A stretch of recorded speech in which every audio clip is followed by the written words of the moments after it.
do you think something caused it? Like, why did it take off this category the way it has? If you go on any social media site right now, whether it's Pinterest, Instagram, you will see tons of people talking about lighting. Right now, it is a really hot category in the interior design field. So rather than just throwing in a cheap pop in retrofit, you can start offering these dynamic lighting scenes. People feel more comfortable going to an expert when it comes to lighting because it's such a specialized field.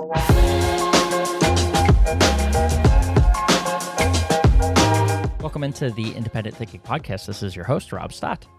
One of the fastest growing categories over the last couple of years in the custom integration space has been lighting. And when you talk to integrators, it might almost seem like lighting comes across as this buzzword, but I hate to even use that term because buzzword implies that it's something that will fade over time or become, less of a buzzword, if you will, for lack of a better term. And lighting, while it's being talked about a lot right now and has been over the last year or two, even further back, depending on the integrator you're talking to, it's not something that, I think everyone in this space would agree is going to go away anytime soon, if ever. I mean, think about it. In the home, lighting is something that you absolutely need, right? I mean, it's in every room. When the sun goes down, there's only one way that we're able to see indoors, and that's through lighting. And it comes in many shapes and forms throughout the home, but one thing that remains the same and that integrators can attest to and agree with is that lighting is very similar to kind of what they're doing already in the home, and that's working behind drywall, and you have to rip walls down or get inside the innards of a home to be able to wire lighting. And it's something that's very, very familiar to them, but for many years, up until just recently, it's something that they haven't even touched because home theater guys don't mess with lights, right? They never meshed. But more and more today, as technology has it reached its arms out into every corner of the home, we've seen this category adopt things like shading, furniture, and now today it's lighting, and it's something that is growing in importance. And there's really no better example of that than our own Oasis Residential Technology Group adding American Lighting, a vendor in this space, as a new vendor partner recently to the group. So we have the opportunity this week to chat with Jennifer Kirkpatrick, Director of Sales for American Lighting, about this space and how it's boomed, why it's boomed, and ways that integrators can get into it for those that might already be in it. Some examples and tips to really grow in the space, and for those that haven't considered it, why now really is the time to not just dip the toe. We get into that. It's not really a category you can dip the toe in, but it's one that doesn't have to be as daunting to get into as you might think. So really lots to dive into with Jennifer, and glad we got to do that in the form of a podcast. So let's just dive into it. This is American Lighting here on the Independent Thinking Podcast.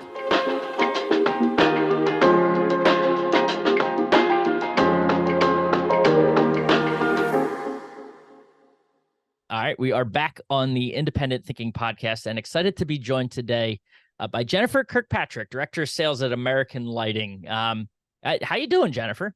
We'll start right there. Yeah. How Well, are Rob, things? thanks for having me. This is great. We've been so excited about joining the group, and it's great to kind of get the word out there and let people know that we're ready to partner with people. Absolutely. And you talk about a category, I feel like everyone's talking about it. It's so buzzwordy, but like in a good way, right? It's so exciting to dive into this category, and I can't wait to do it with you. And it should be fun. A lot of fun things to talk about today. But before we do that, set us up, set the stage. Tell us a little bit about who you are, your background, and your path to American Lighting. Yeah, sure. So it's funny because I was never one of the popular kids, but the last 4 years I felt like it because lighting has been very popular in the custom integration channel. And we've been very fortunate that we were one of the first ones to get into the channel. So back in 2019, we started Prolux. So Prolux is the division for American Lighting that caters to the custom integration channel. And I kind of stumbled on it working with some of the lighting showrooms that were starting to get into controls, that were part of multiple buying groups. And I've been with American for 10 years. I've worked with lighting showrooms, electrical wholesalers, lighting designers, architects, engineers. And when I heard about the custom integration channel, I was like, I don't know if they're going to be able to compete with these other channels that have been in it for so long. it's always hard to go against the grain and try to retrain people on who should be selling lighting and Yeah. specing fixtures. And it's been incredible to see the evolution the last 4 years when it comes to integrators embracing lighting and what they're adding to the industry as a whole. Because I Right. can tell you that a lot of these other channels that are selling lighting, they are specing the bare minimum. They Right. are absolutely petrified of getting into controls and doing advanced systems. So it's been great to see the dealers get excited about lighting and start creating these really immersive experiences that include dynamic lighting. So Yeah. that's kind of been our path into the custom integration channel. And what I like about it is that the integrators are open to learning.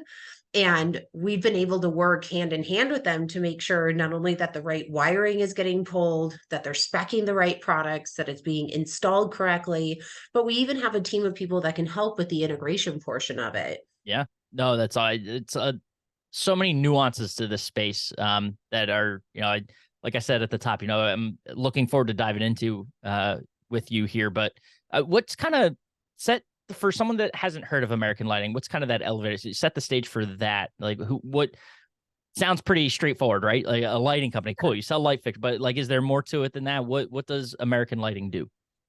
Yeah, so we're really unique. So we've been around for the last 40 years. American Lighting has sold to lighting showrooms, Yep. electrical wholesalers, and in the market, we are known as a linear lighting brand. So whether that's low voltage, line voltage, anything that has a consistent line of light, that's what we specialize in.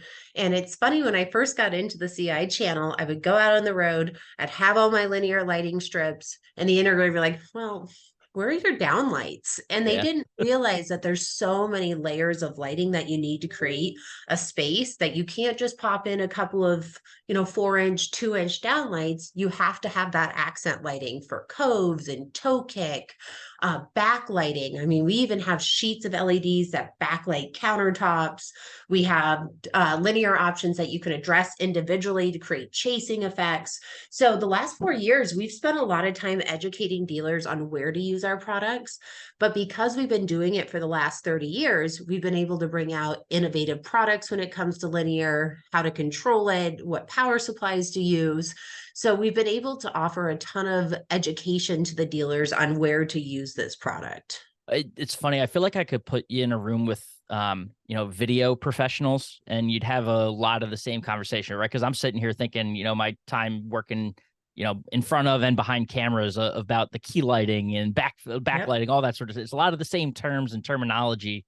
It's just cool to hear that, right?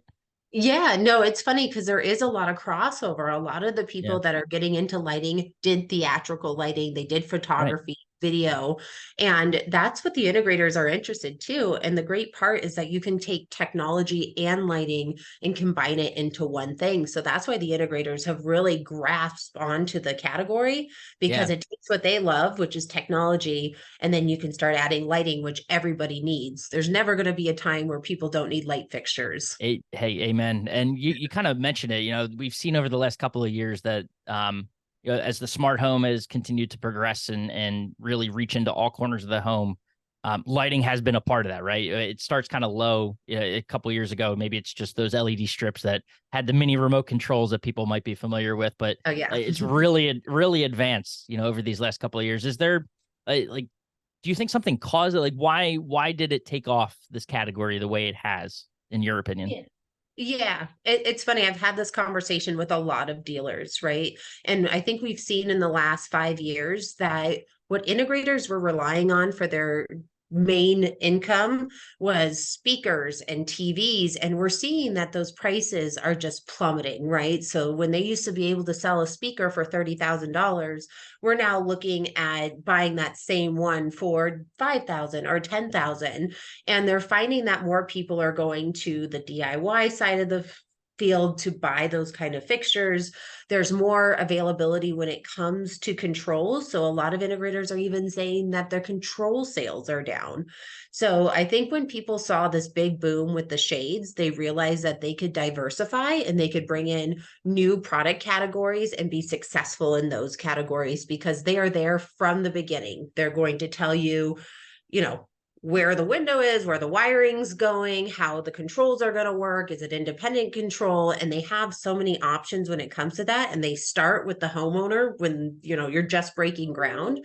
That lighting makes sense too, because if they could Right. start talking about dynamic lighting, they know what wire to pull to each section.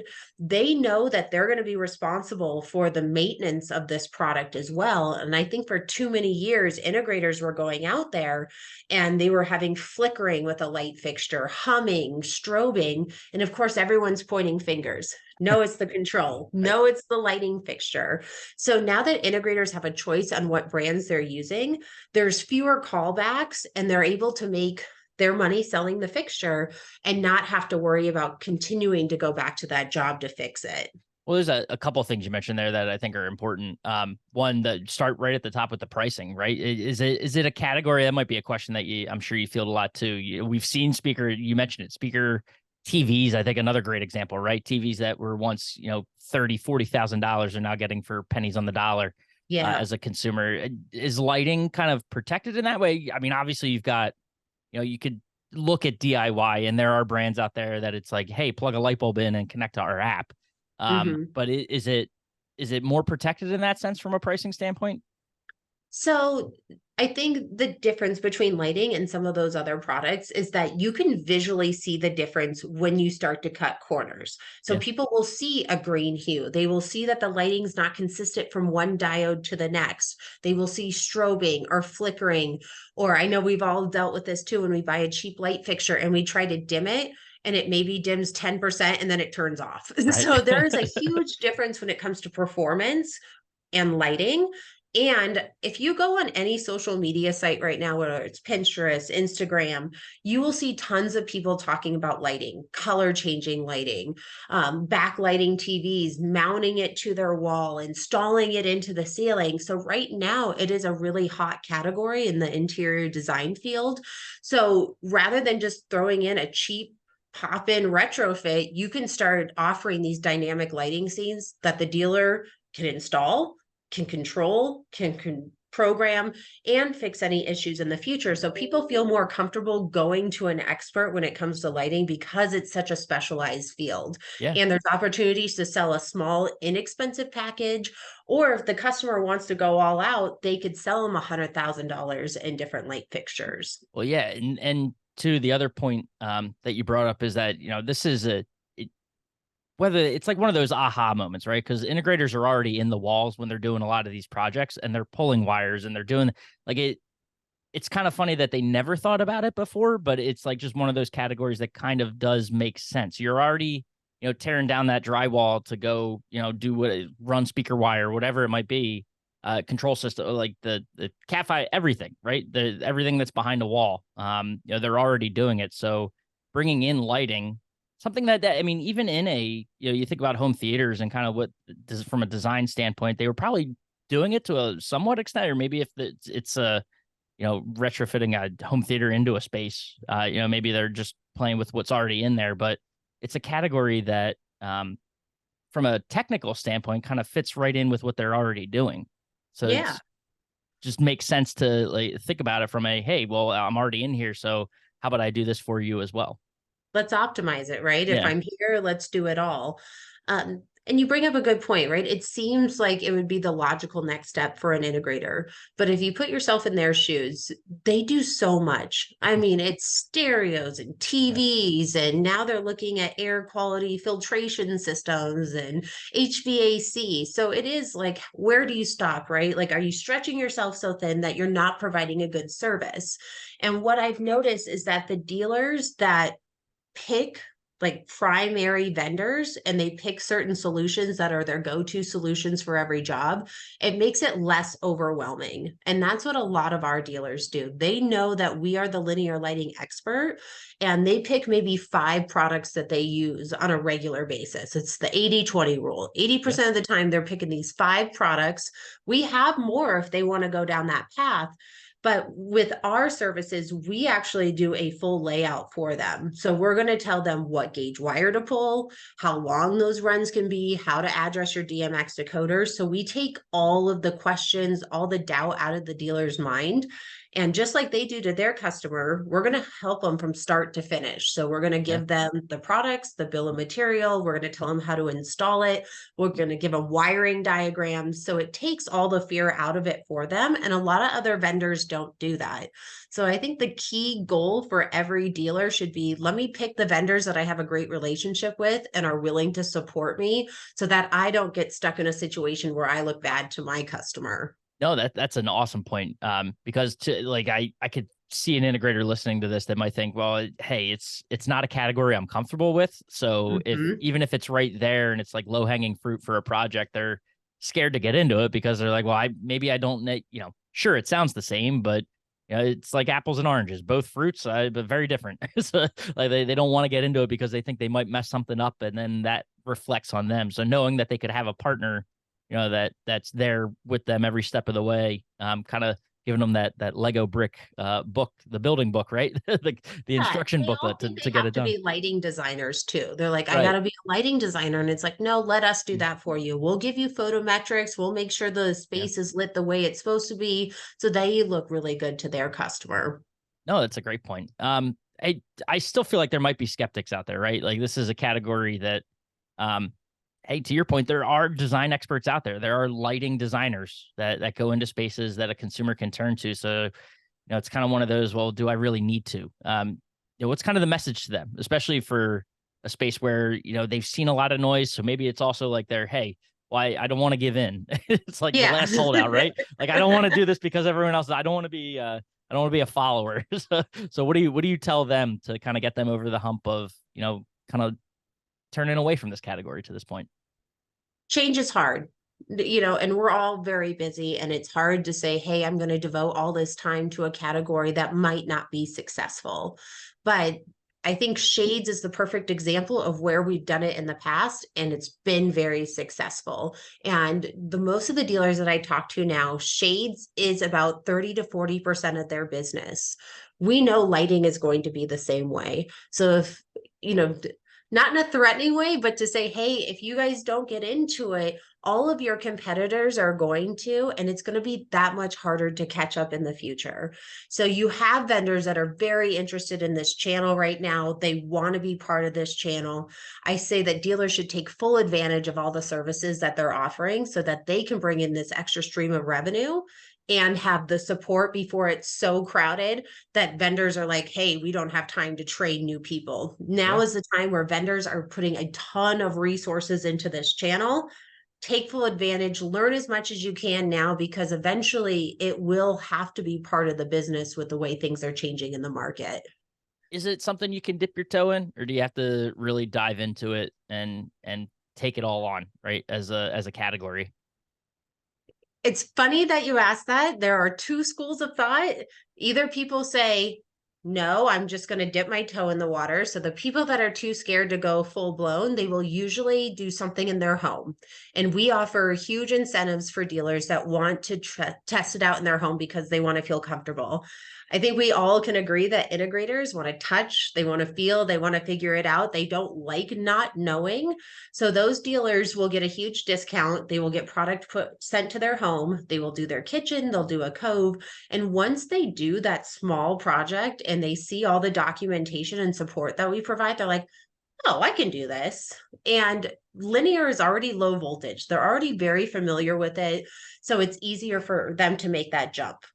Now, there's the other school of thought that if you just dip your toe in the water, it's not enough to get you excited about the category. So I've had a lot of other dealers that just go in, they put it on their website, they talk about it every single time they go and quote a job.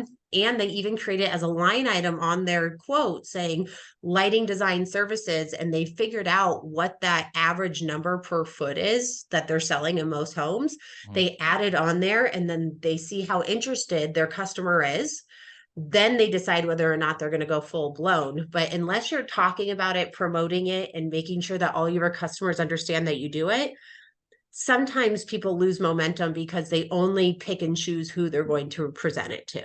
No, it's excellent point. And even you mentioned talking about it, like it because it is still a new category in this Mhm. space. And it feels like it, even though we've been talking about it for years, it's really still in its infancy, right? the idea of how they go to market talk, we could probably have a whole separate, podcast about this, but what what's the right way to talk about it? Like is it very different language for them? Like if they don't even know where to begin when it comes to talking about lighting, like how do they go about doing that? And I don't want to leave you with a cliffhanger, but we are actually doing a huge presentation at Lightapalooza talking Yeah. about how dealers get comfortable talking to their customers about it. And we worked with one of our reps, Grover, who is out in Washington, Oregon. And he and a couple of us as manufacturers put our input in on the 4 questions that you should ask your customer when you go into a home. That way, you're not a lighting designer, you're just feeling out how important lighting is to that customer, and then you're figuring out where do you want to put all that money, because there's a lot of dealers that will take Ketra. I don't mean to bash them. There's only a certain amount of people that can afford Ketra, but these dealers are putting Ketra bulbs in a guest bedroom closet, and as soon as the customer sees that they're spending $900 on a guest bedroom closet, they're like, whoa, something's wrong. I feel like I'm getting gouged. So with these 4 questions, we decide, how much money have you spent on finishes? And if you've spent over $100,000 on finishes, don't you want a lighting package that's going to complement that? Then we start grilling down into each room, how much money they want, what color, temperature, what that space is being used for. And once they get the answers to those 4 questions, they submit it to us and we're able to create the lighting design. Gotcha. No, I mean, it's no different, I think, than everything else, right? Because there's tiers to everything. So it's just, Mhm. again, from the technical side, obviously, there's a lot of, similarities that they may or may not want to realize are there. But even when it comes to talking about the category to the customer, there's levels of TVs, there's levels of project, like every levels of speakers, right? How much are you willing to spend? It comes down to those conversations with the customer or with your client, around developing that project and what it looks like. And if lighting something that's important to them and you're not even asking the question, right? Then you don't Yeah. even know. And you know what? You brought up a good point. So it's funny, a couple months ago, I went to this event where there was a builder and we were on a panel, and integrators were asking the builder what they needed to do to get in front of the builder's customer, how they convinced the builder to get on the project. And I think this builder had a great statement. He's like, you guys go into the weeds and you lose people because the integrators want to talk about technology. They're excited Yeah. about it, they love it. And then after 10 minutes of talking about it, everyone has glossed over. They're just like, I don't know, like, just make it work. This is what I want it to do. You figure everything else out. So I think that sometimes integrators think that they have to be an expert on lighting in order to sell it. But really, if you're asking those 4 questions, the homeowner just wants it to look good in the end. They don't need you to explain what 14-2 wire is and what voltage drop is and what color shift is.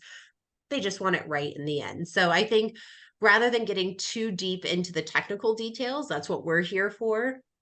Just talk about the features and benefits of lighting. Right. It's like the next probably really, the development of the smart home and automation systems, right? They're at the heart of kind of how far things have advanced to this point in this category.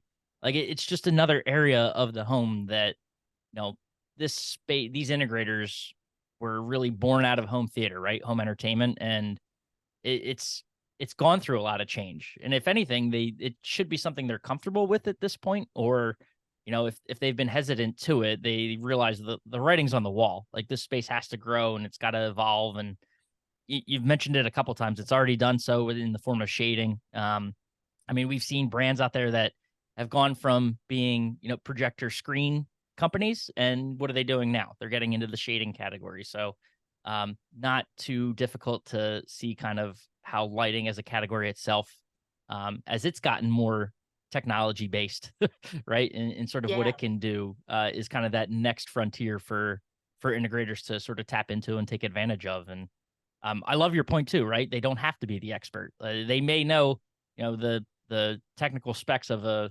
said projector and kind of what it can do and the lumens. And I'm sure that's a phrase that means something to you, but maybe a Yes. bad example for a lighting podcast. But they don't have to be as refined around the details of it.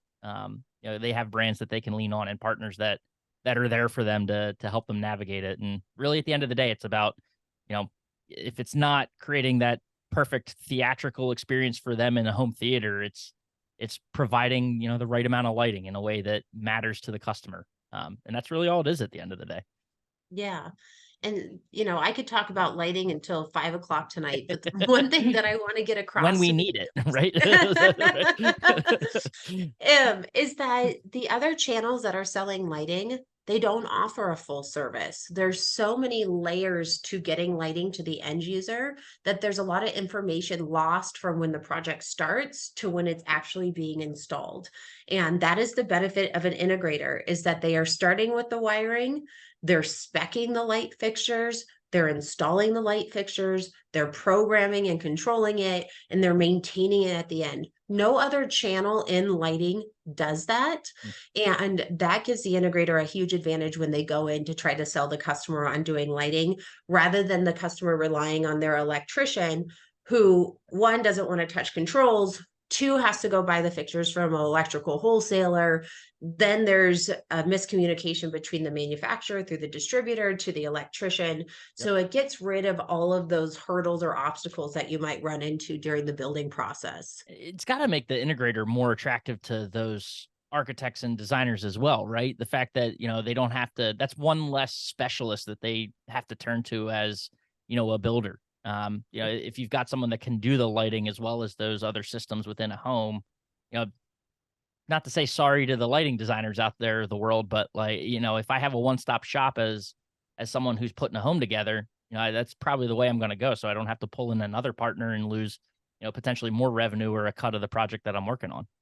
Yeah. And, there are a lot of high-end residential homes that do rely on a lighting designer, just because they want to make sure that, everything is perfect. They got money to burn, but that still benefits the integrator, because if the integrator can work with the lighting designer doesn't have access to buying fixtures. So that Yeah. becomes, are you going to buy through an electrical wholesaler, or are you going to buy through an integrator who's going to be able to answer these questions and have a direct relationship with that lighting designer to make sure that the intent of their design is actually implemented in the field? No, it's awesome. Just a cool space too, right? Because a lot of people think, I think your average consumer is going to think about lighting, and it's like, oh, well, the light that I got to replace above my washer dryer, right? Or something like that. But there is so much more to it, and maybe that's a future interview, right? Like the different ways lighting actually impacts the experience within a home. But um, cool to dip our toes in, I Yeah, think, right? no, when you're We ready to can. go down that path, I'll show you some of our coolest projects. No, that's awesome. Well, hey, this was fun to dive into it with you, right? Because it is, like we said throughout, it's a new category to this space, but not, really in the grand. It's something that integrators, they need to get familiar with. So, I appreciate you kind of sharing some insights with us and starting to have that conversation at the very least for those that might have been, unwilling or just haven't thought about it. Well, my pleasure. Thanks for having me.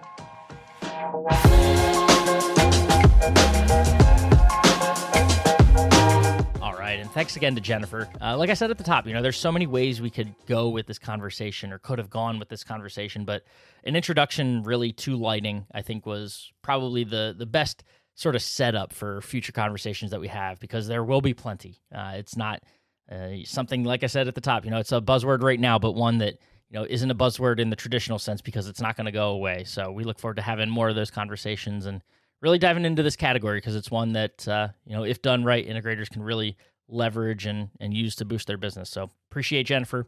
And as always, appreciate you listening to the Independent Thinking Podcast, and we will catch you next time.